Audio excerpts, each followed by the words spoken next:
Hello guys, welcome back to my channel.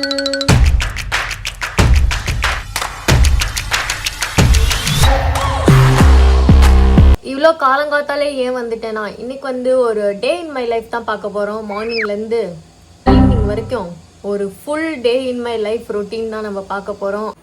இன்னைக்கு பெருசா எந்த வேலையும் கிடையாது, சின்ன சின்ன வேலை தான். டைம் இப்போ 10 o'clock ஆகுது. 11 o'clock ஒரு மீட்டிங் இருக்கு. ஸோ அந்த மீட்டிங் எங்க புக் பண்ணியிருக்காங்கன்னா வீட்டுக்கு கீழே இருக்க காஃபி ஷாப்ல தான் புக் பண்ணியிருக்காங்க. ஸோ எனக்கு ரொம்ப பக்கம், அதனால நம்ம இப்போ கிளம்ப போறோம். காலை வெயில் நல்லா மண்டையை பொழக்குது. இந்த டைம்ல பாத்தீங்கன்னா ரோட்ல யாருமே இருக்க மாட்டாங்க, எல்லாருமே ஏதாவது ஒரு வேலைக்கு போயிடுவாங்க. பாத்தீங்களா, ரோட்ல ஒருத்தருமே இல்லை, ஒருத்தர் இருக்காங்க.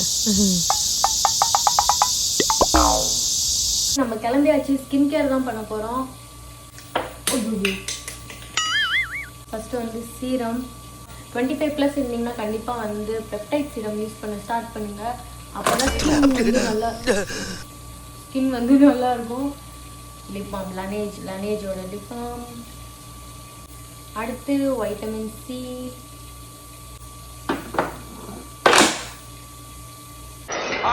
என்னாச்சு? எதை உடைச்சீங்க? ஒண்ணு இல்லையா? அதேதான். ஐயோ. மாய்ஸ்சரைசர், சன்ஸ்கிரீன், இன்னொரு சன்ஸ்கிரீன். யாராவது பேய் கூட பேச்சுவார்த்தை நடத்தி பார்த்திருக்கீங்களா? இல்ல பேய அழகா இருக்குன்னு வர்ணிச்சு பார்த்திருக்கீங்களா?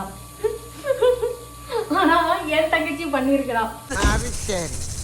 அவ நைட்டு தூங்கிட்டு இருக்கப்ப ஏதோ திடீர்னு மூஞ்சி முன்னாடி வந்துதாமா. அதனால அவ எந்திரிச்சிட்டா. எந்திரிச்சிட்டு நைட்டு 1 மணி 2 மணி கிட்ட ரீல்ஸ் பார்த்துட்டு இருந்திருக்கா. சரி, ரீல்ஸ் பார்த்தா பேய் போயிரும்னு நினைச்சா, ஆனா அந்த பேய் போகல. இவகிட்டயே படுத்திருந்திருக்கான். இவளோட இவ படுத்திருக்க இடத்துல அது கால் வச்சு படுத்திருந்துதான். அந்த பேய் அந்த பேயோட கால் அழகா இருக்குதுன்னு வர்ணிக்கிறா. என்னைய பயமுறுத்தி விட்டுட்டு அந்த பேயோட கால் அழகா இருக்குன்னு வர்ணிச்சிட்டு இருக்கா. அந்த பேய் கொலுசு போட்டிருந்ததாமா, அதனால அது கால் அவ்வளவு அழகா இருந்ததாமா. சரி, ஒரு பொண்ணு தானே இருக்கு, ஒரு துணையா இருந்துட்டு போயிட்டுன்னு சொல்லிட்டு பேய் கூட படுத்து தூங்கி இருந்திருக்கா. புதுசா இருக்கு. அவ நேத்து கதைய சொல்லிட்டு என்னை பயமுறுத்தி விட்டு போயிட்டா. நான் நேத்தெல்லாம் வீட்டுல இருக்க பயந்துட்டு தெருவுல இருந்தேன்.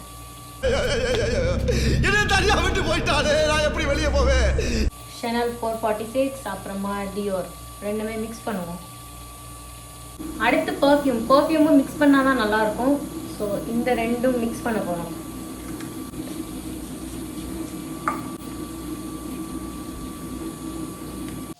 ஹேர் திரும்ப போனிட்டேலே போட்டாச்சு. இன்னைக்கு ஒரு பேட் ஹேர் டே.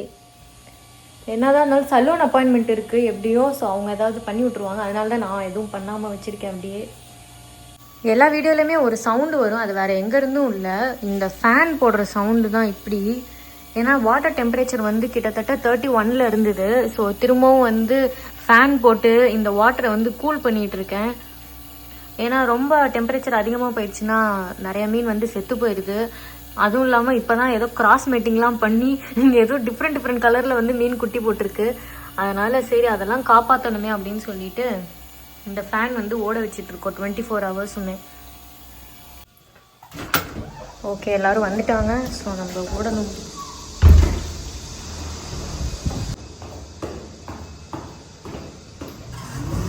ஸோ கடை வேறு எங்கேயுமே இல்லை. இதோ இங்கே தெரியுதுல, இதுதான் அந்த கடை.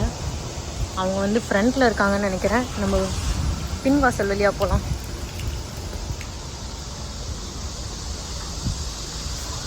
அந்த காஃபி ஷாப் ஆக்சுவலி க்ளோஸில் இருந்தது. ஸோ இன்னொரு காஃபி ஷாப் தான் வந்திருக்கோம். ஓ யா, வாவ்.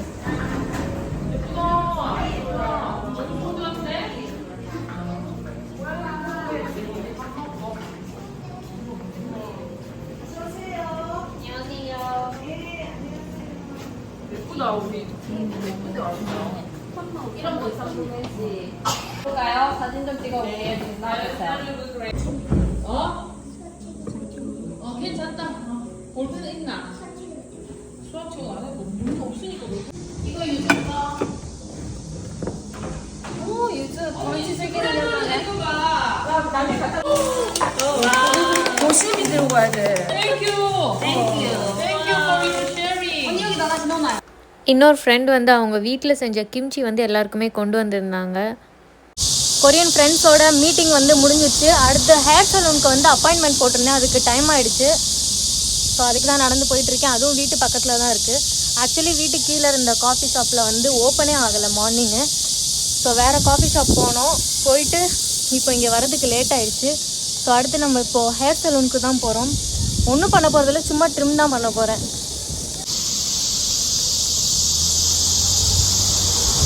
முடிஞ்சிருச்சு. ஹேர் மாதிரி ஹேரை பண்ணி விட்ருக்காங்க. ஆக்சுவலி ஒன்றுமே பண்ணலை, அதுதான் உண்மை. கேட்டது வேறு, பண்ணது ஒன்று. இதுக்கு வந்து 18,000 ஓன் வேறு. போங்கடாரு மாமா கோவம் வந்துருச்சு. இவ்வளோ நேரமாக வெயில் அடிச்சுக்கிட்டு இருந்தது, இப்போ திடீர்னு மழை வருது. வீடு பக்கத்தில் தான் இருக்குது, ஓடிடலாம்.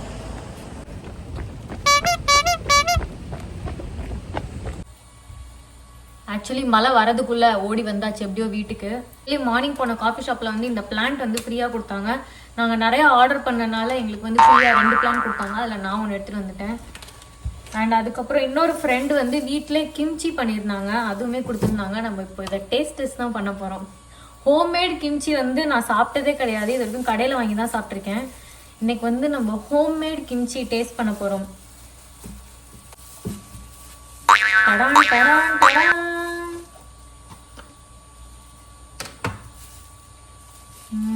ஸ்மெல் ஒன்றும் அவ்வளோ ஓவர் பவரிங்காக இல்லை. இந்த கடையிலலாம் கொடுக்குறப்போ ஸ்மெல் வந்து பயங்கரமாக இருக்கும். இதில் அவ்வளோவா ஸ்மெல்லே தெரில. நம்ம ட்ரை பண்ணி பார்க்கலாம்.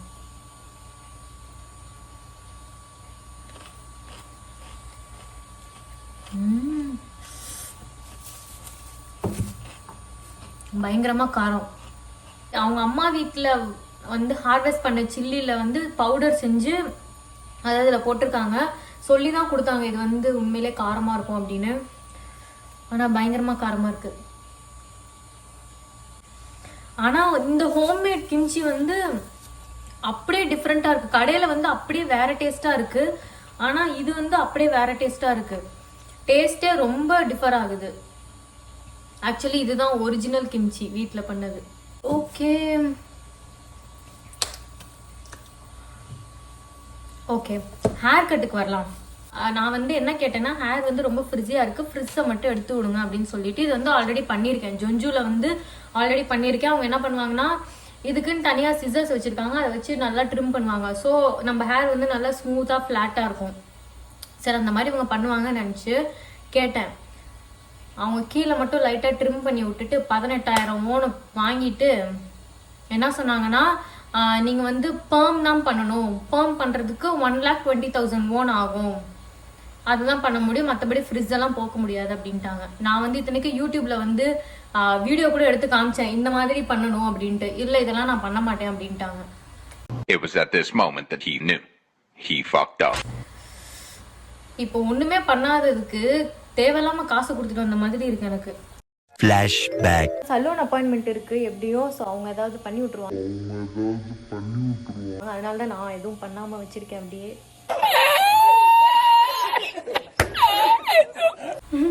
இதுதான் கொரியன் வந்து அரைகுறையா தெரிஞ்சா இதுதான் பிரச்சனை.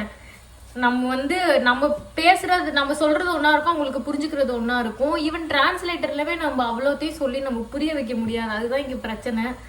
சரி போய் தொலைதுன்னு வந்துட்டேன். சார் காலங்காத்தால எவ்வளோ நல்ல மூடில் இருந்தேன், இப்போ எப்படி ஆயிடுச்சு. It's okay fine. இத்தனைக்கும் வந்து ஹேர் வாஷ் கூட பண்ணி விடலை, சும்மா கீழே மட்டும் ட்ரிம் பண்ணி விட்டுட்டு காசை வாங்கிட்டு அனுப்பி விட்டாங்க. ஷிட். முடி வெட்டுற கடையில முடியே வெட்டாம தண்டமா காசு கொடுத்த சோகத்துல வந்து அடுத்து மனசை கொஞ்சம் சந்தோஷப்படுத்துற மாதிரி கொஞ்சம் ஃப்ரைட் சிக்கன் தான் வாங்கியிருக்கேன். சரி இதை சாப்பிட்டாத மனசை தேத்திக்கலாம் அப்படின்னு என்ன கொடுத்துருக்காங்கன்னு பார்க்கலாம். இது வந்து டோர் டெலிவரி தான். எப்பவுமே வந்து எது ஆர்டர் பண்ணாலும் இந்த பிக்கிள்டு ரேடிஷ் வந்து கொடுப்பாங்க. இது ஓப்பனே பண்ண மாட்டேன் ஏன்னா நல்லா இருக்காது. யாரோ ஒருத்தருக்கு ஒரு முழு சிக்கன் வாங்குவாங்களா? ஆனால் வேற வழி இல்லை, ஃப்ரைட் சிக்கன் ஆர்டர் பண்ணாலே ஒரு முழு சிக்கனோட அந்த பார்ட்ஸ் தான் கொடுப்பாங்க. அதனால தான் இவ்வளோ பெருசாக இருக்கு. அதான் சொன்னேனே தண்ட செலவு. அப்புறம் ஒரு 3 விதமான சாஸ் கொடுத்துருக்காங்க. நான் ஒரு சாஸ் தான் ஆர்டர் போட்டேன். ஆனால் எப்படி 3 இருக்குன்னு தெரில. 2 சாப்ஸ்டிக். வாவ், சூப்பராக இருக்குது. இது வந்து பெப்பர் சிக்கன், ஐ மீன் பெப்பர் வந்து மேலே தூவியிருப்பாங்க. அண்ட் இதுதான் டிப்பிங் சாஸ். 2 சாப்ஸ்டிக் கொடுத்துருக்காங்க. ஓகே, நம்ம மனசை வந்து ஆறுதல் படுத்துவோம்.